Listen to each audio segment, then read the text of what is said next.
This week we're going back in time to the middle of 19th century England. This is a case involving coarse language, alcohol, uncouth boatmen, alcohol, scenic waterways, and more alcohol. Let's hear about the mysterious murder of Christina Collins and the legend of the Bloody Steps.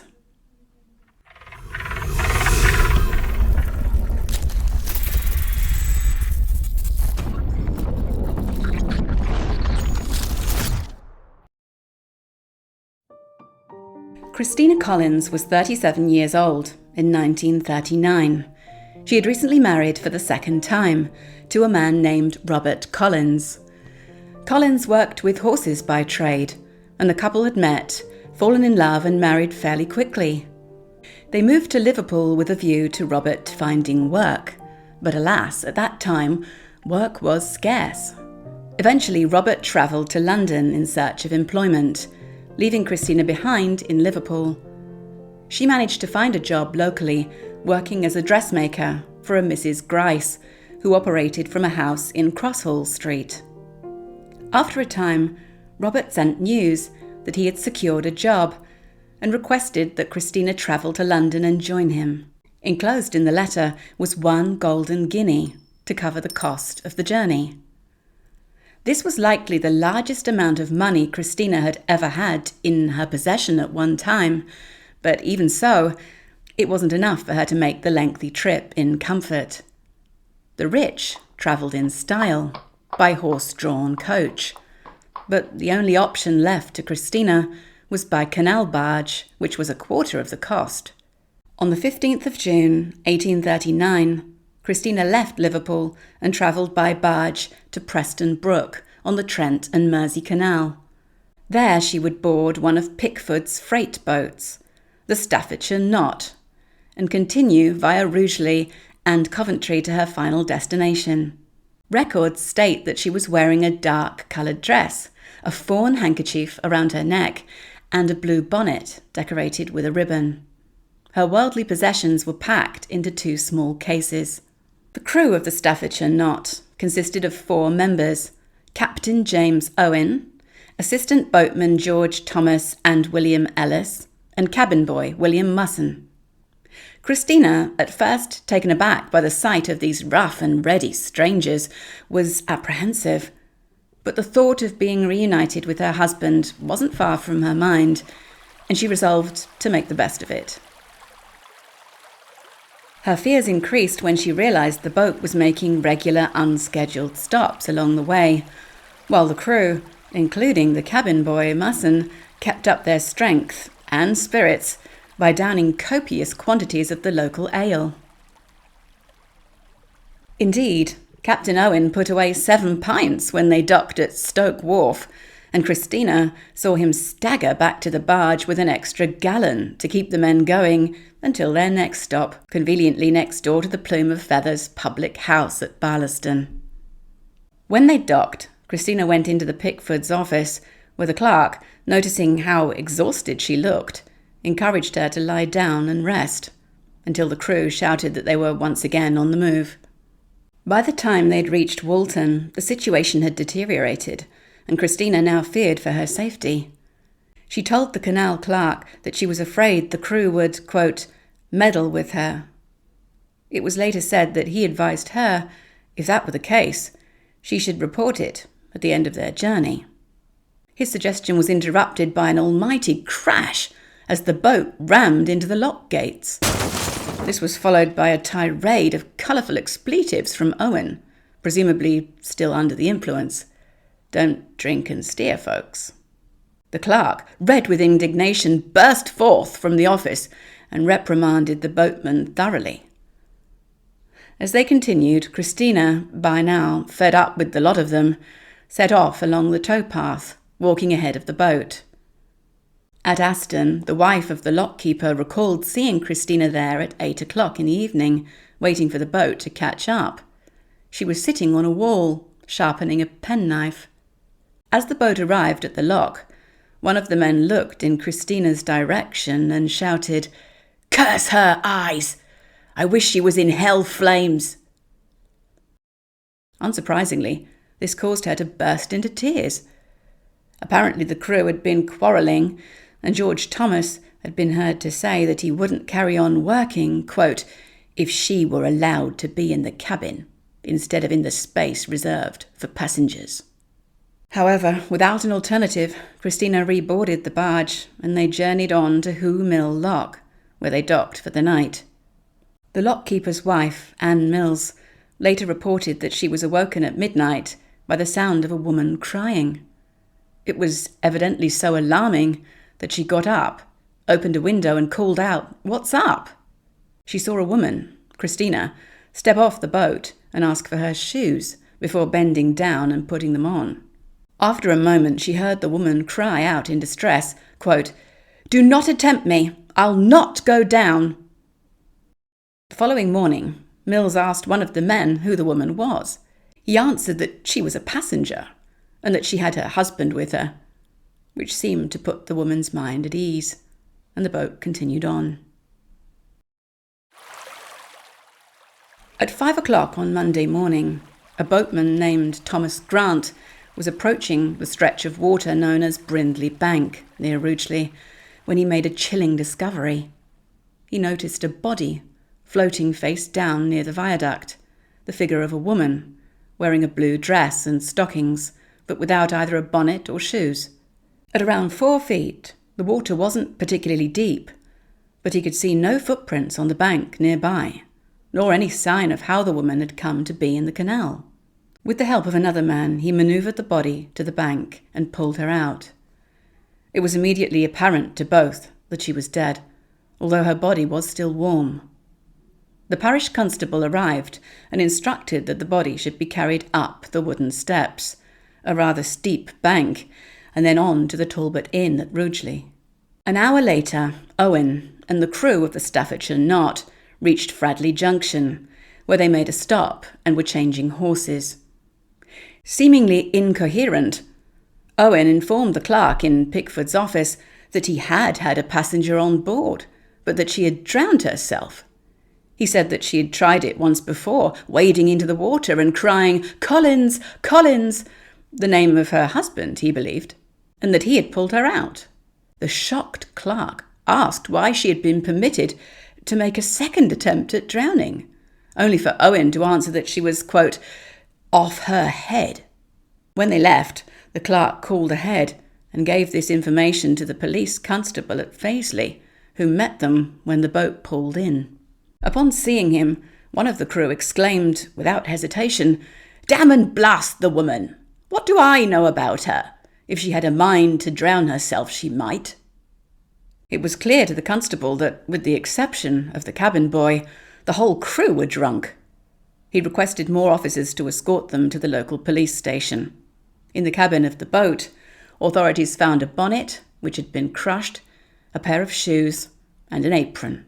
The cabin boy, Musson, being the only sober member of the group, was dispatched to view the body and identified her as the passenger who had been aboard their barge. Meanwhile, the coroner, Robert Falk, arrived at the Talbot Inn to begin his examination.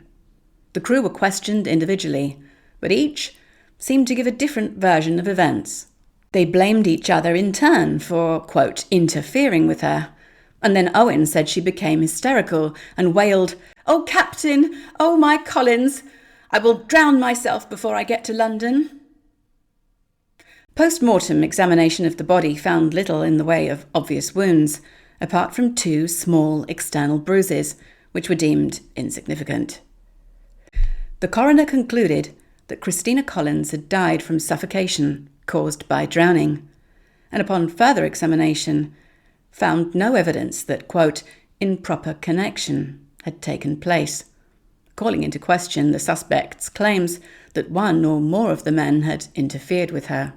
Nevertheless, the cabin boy Musson was released, and James Owen, George Thomas, and William Ellis were charged with Christina's murder. The trial began in July of 1939, and the trio were faced with 4 counts: the willful murder of Collins, an accusation of RAPE, YouTube, common assault, and theft. The boy Musson, it was announced, had been cleared of all charges on condition he give evidence as a witness for the Crown. The prosecution drew from witness statements reporting Christina's concerns about violent behaviour and the coarse and threatening language used towards her by the accused. The boat, due to arrive at Paisley at 4 o'clock in the morning, had been 2 hours late, and by the time it had docked, the unfortunate passenger was missing. Evidence put forward suggested that at the time Christina's body was found, her clothes and undergarments were considerably torn, in such a fashion as to suggest that she had indeed been violated in some way. A weeping Robert Collins, Christina's husband, gave evidence on the stand, as did her ex-employer, Elizabeth Grice, and a number of office clerks and canal workers the company had encountered en route to Rugeley. A porter from the Pickfords' office at Stoke-on-Trent recalled hearing Thomas use obscene language towards Christina, making it clear that he had designs on her, to which she declared, "Leave me alone! I'll not have anything to do with you." The defendants took the stand, each man in turn telling a different version of events that seemed to absolve him of any wrongdoing. In conclusion, with regard to the second count of RAPE, the judge turned to the jury and addressed them directly. "Gentlemen, I, in common with you, may suppose that foul play took place on board that boat and about it that night. We may imagine that dreadful deeds were done with regard to this unhappy woman. But in this realm of England, we do not go on mere suspicion. We do not convict, except the charge is supported by proofs. The charges are that all three ravished this unhappy woman. But where is the evidence of this woman being ravished at all? You have not heard one word about the state of her person. There is no proof of violence having been committed upon her. It is true that Owen is said to have implied that Thomas violated and murdered her, but whatever suspicion that language may raise in your minds and mine, it is no evidence in law against Thomas. I am bound to tell you that there is no proof of them having committed the crime of which they stand charged in this indictment." And duly, the jury returned a verdict of not guilty. The charge for murder was postponed and the trial recommenced in March of 1840.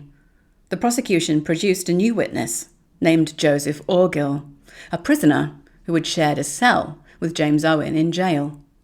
Orgill maintained that Owen had blurted out the truth, accusing Thomas and Ellis of attacking the woman and, quote, mauling her to death. Again, the judge gave careful instructions to the jury, reminding them to take the whole of the evidence into consideration, and if they harboured even a reasonable doubt that the accused drowned her, however despicable their behaviour in other regards, they were to find the defendant not guilty. The jury retired, but returned within an hour with a unanimous verdict of guilty. The trio were immediately sentenced to death by hanging. It was decided to postpone the execution while some further inquiries were made. Ultimately, these led to a reprieve for Ellis. His sentence was transmuted to transportation to Australia for life. His crewmates were not so fortunate. On the morning of the 11th of April, 1841, James Owen and George Thomas received the last rites. They were brought out in front of a crowd of 10,000 that had gathered to view the spectacle, and it was said that as they were hung, their bodies were, quote, much convulsed. The esteemed executioner, William Calcraft, had travelled up from London for the double hanging. As it turned out, his regular assistant had consumed a quantity of ale the previous night and was in no fit state to support him, so Calcraft requested a volunteer from the jail. Prisoner George Smith got the job in return for an early release. Sounds fair. Incidentally, Smith went on to become a famed hangman in his own right after that. However, it has always remained a point of contention that the convictions were made on the flimsiest of evidence. It's true that the crew were drunk during most of the fateful journey. Although there is no evidence to substantiate it, One could also argue that it was not unusual for unaccompanied female passengers to suffer the unwanted attentions of crew members at that time. The medical findings seem to lend no support to the evidence of a struggle, but conversely, if Christina had thrown herself out into the canal, why hadn't she simply waded to the bank and climbed out? Elements of the case have taken on an almost legendary status. Locals said that when Christina's body was removed from the water and carried up the wooden stairs at Brindley Bank, her blood spilled onto the steps, leaving a permanent stain that never even seemed to fade. Although the original has long since been replaced by concrete, the locals still refer to them as the Bloody Steps. Christina's body was buried in St. Augustine's Church in Rugeley. The headstone is engraved, quote, "To the memory of Christina Collins, wife of Robert Collins, who, having been barbarously treated, was found dead in the canal in this parish, June 17th, 1839, aged 37 years.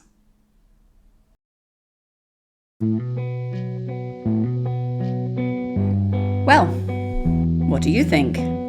Was it murder, plain and simple? Or rather, an unfortunate accident? Let me know in the comments below. And please subscribe if you'd like to see similar videos in the future. Until then, take care, and I'll see you in the next one. Bye.